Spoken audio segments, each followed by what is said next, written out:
right here, the Benjamin Franklin Parkway, downtown Philadelphia.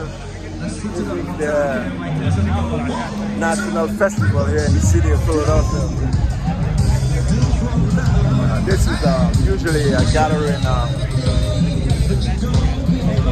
large gathering, hundreds of thousands of people. This was the spot when Live It, I don't know if you're familiar with the Live It festival that happened sometime in the early 2020s.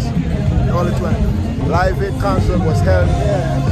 Right here, the Live It concert was held when the international artists came from all over the world. They had about 1 million gathering here. On the same spot was, I think it was Pope John Paul, one of the Catholic popes came right here on this spot. This is a regular spot for like citywide events. Boy, Hewitt right here.